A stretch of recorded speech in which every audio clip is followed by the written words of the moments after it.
TRP game zone અગ્નિકાંડ બાદ રાજકોટ મહાનગરપાલિકા દ્વારા શહેરની શાળા, કોલેજો, બિલ્ડિંગો, હોસ્પિટલો દરેક જગ્યાએ જો ફાયરના નિયમોનું પાલન ન થયું હોય, બીયુ પરમિશન ન હોય તેવા તમામ એકમોને સીલ કરવામાં આવી રહ્યા છે, જેનો અત્યારે રાજકોટ શહેરમાં વિરોધ થઈ રહ્યો છે। આપને હું દ્રશ્યો બતાવવા માંગીશ કે રાજકોટના જે મહાનગરપાલિકાની કચેરીના આ દ્રશ્યો છે કે જ્યાં અત્યારે અલગ અલગ એસોસિએશનના હોદ્દેદારો છે તેઓ અહીં રજૂઆત કરવા માટે પહોંચ્યા છે, પોતાનો વિરોધ કરી રહ્યા છે। આપણે જે પરસોત્તમભાઈ પીપળિયા છે તેની સાથે વાત પીપળિયા સાહેબ, શું કહેશો?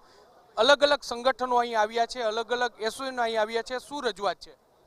અમારી રજૂઆત એવી જ છે કે જે સીલ મારવામાં આવેલ છે એની સામે અમને કોઈ વાંધો નથી, પણ સીલ મારવાની જે પ્રક્રિયાઓ કરવામાં આવેલ છે, જે ઉતાવળે મારવામાં આવેલ છે, અમને એટલી શ્વાસ લેવાનો સમય આપો।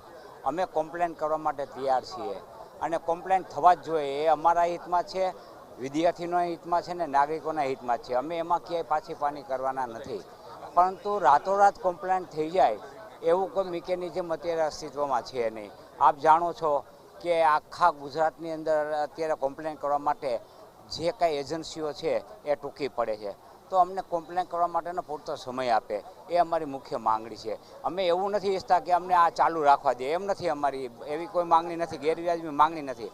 અમે પણ આનો કમ્પ્લેન કરવા માટે ઉત્સુક છીએ।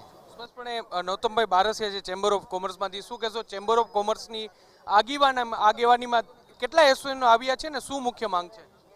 અત્યારે જેટલા પણ એસોસિએશનોને જે આ સીલિંગની પ્રોસેસથી હેરાનગતિ થાય છે, તમામ એસોસિએશનો અમારી સાથે છે। લોઠડા પડોલા એસોસિએશન, સાપર વેરાવળ એસોસિએશન, તમામ ઇન્ડસ્ટ્રીઝ એસોસિએશન, પ્લસ જે ક્લાસીસનું એસોસિએશન છે, પ્રી પ્રાઇમરી સ્કૂલ છે, પ્રાઇવેટ સ્કૂલ છે, આઈએમએ છે, બેંક છે, એ તમામ લોકો છે। રાજકોટ ચેમ્બર ઓફ કોમર્સની માંગણી એ જ છે કે અમે ફાયર એનઓસી કે બીયુ પરમિશનના નિયમના વિરોધમાં નથી।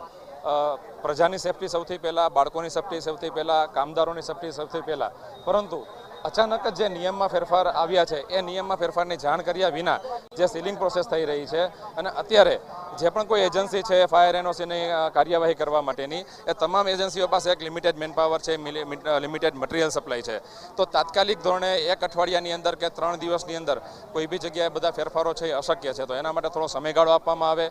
પ્રક્રિયાની સાથે છે રાજકોટ ચેમ્બર ઓફ કોમર્સ ક્યારે પણ એમ નથી કહેતું કે ભાઈ તમે પ્રક્રિયા આપવામાં આવે તેવી માંગ છે। ડોક્ટર ભાવેશ સજ્જેસર છે, આપણે તેની સાથે વાત કરીશું।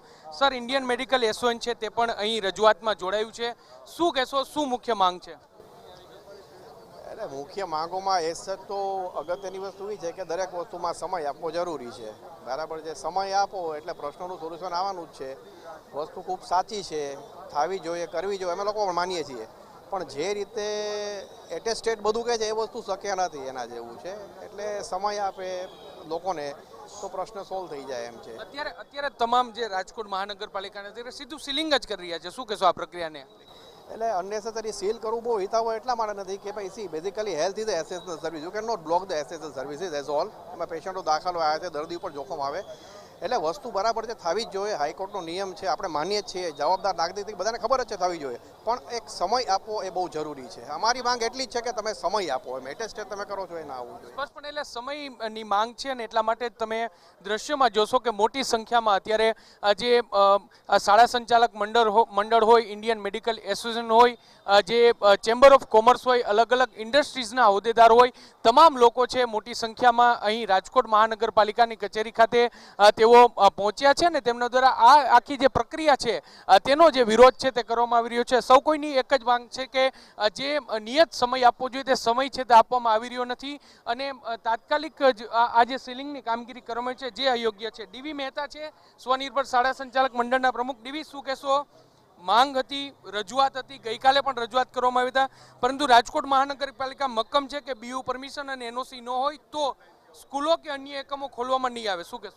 એટલે એ વિષયમાં જ અમે લગભગ છેલ્લા 10 દિવસથી પ્રયત્ન કરી છે, અને અમે તંત્રની સાથે છીએ। અમે તંત્રની સાથે રહી અને આ પરિસ્થિતિમાંથી સફળતાપૂર્વક, સલામતીપૂર્વક બહાર નીકળવાનો પ્રયત્ન કરી છે, ત્યારે અમને પણ પૂરો વિશ્વાસ છે કે આમાંથી બહાર નીકળી જાય। તંત્રને અમારી વિનંતી એ છે કે ખાસ કરીને ફાયરના એનઓસી આપવા થોડી ઝડપ રાખે। બીજું કે બીયુનું જે છે એમાં મોટાભાગની જે પ્રોપર્ટી છે એ ઇમ્પેક્ટના કાયદા નીચે એમને એપ્લિકેશન અરજી કરી દીધેલી છે રેગ્યુલરાઇઝેશન માટે, તો એને ઇમ્પેક્ટના કાયદાના આધારે એનો નિર્ણય લેવો જોઈએ। બીયુના આધારે અમે જોયું છે કે કોઈ શાળાએ નાનકડું પાર્ટીશન બી કરેલું હોય, નાનો મોટો પ્લાનમાં ફેરફાર હોય તો બી એને સીલ મારી દેવામાં આવે છે।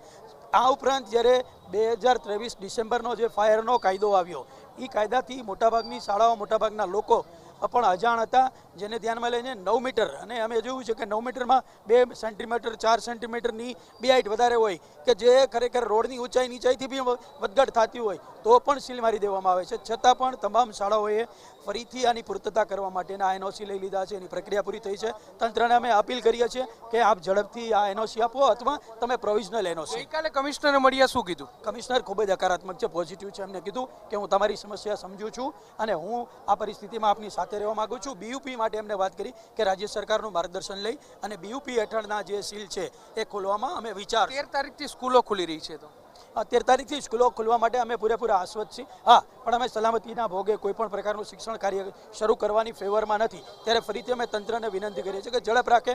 પ્રોવિઝનલ એનઓસી જે મેં વાત કરી કે શાળાના સંચાલકની કે આચાર્યની બાંહેધરી લઈ, એમનું સેલ્ફ એફિડેવિટ લઈ અને પ્રોવિઝનલ એનઓસી કે જ્યાં સુધી ફાયરનું ફાઇનલ એનઓસી ના આવે ત્યાં સુધી એને શિક્ષણ કાર્ય ચાલુ નહીં કરો. કાર્ય ચાલુ કરવાની મંજૂરી આપવી, પ્રોવિઝનલ એનઓસી આપીને. અત્યારે આ પૂર્તતા કરવા માટેના એનઓસી તો રાજકોટ મ્યુનિસિપલ કોર્પોરેશન એક જ આખા ગુજરાતમાં એવું છે કે જેને સીલ લાગ્યા બાદ એને પૂર્તતા કરવા માટેના એનઓસી આપેલા છે.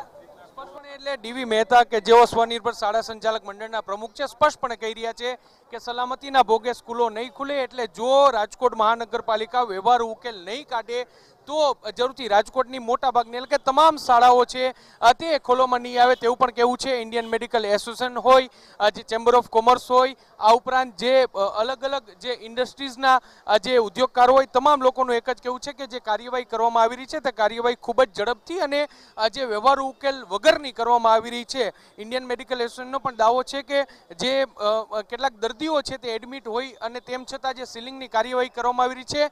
જોકે જે મેડિકલ છે તે ખૂબ જ જરૂરિયાતવાળી અને જીવન જરૂરિયાતની ચીજવસ્તુ એટલે તેને લઈને જે કાર્યવાહી છે તે અયોગ્ય હોવાનો દાવો છે તે કરવામાં આવી રહ્યો છે. તમામ એસોસિએશન છે તે અત્યારે રાજકોટ મહાનગરપાલિકાની કચેરીએ રજૂઆત કરવા પહોંચ્યા છે. એટલું જ નહીં, પરંતુ રાજકોટ ચેમ્બર ઓફ કોમર્સના હોદ્દેદારો છે તેઓ જે મુખ્યમંત્રી સુધી પોતાની રજૂઆત છે તે પહોંચાડવાના છે. ત્યારે જોવાનું રહેશે કે સફાળા જાગેલા તંત્રએ જે રીતે જેને કારણે લોકો અત્યારે હેરાન પરેશાન થઈ રહ્યા છે તેને લઈને કયા પ્રકારની કાર્ય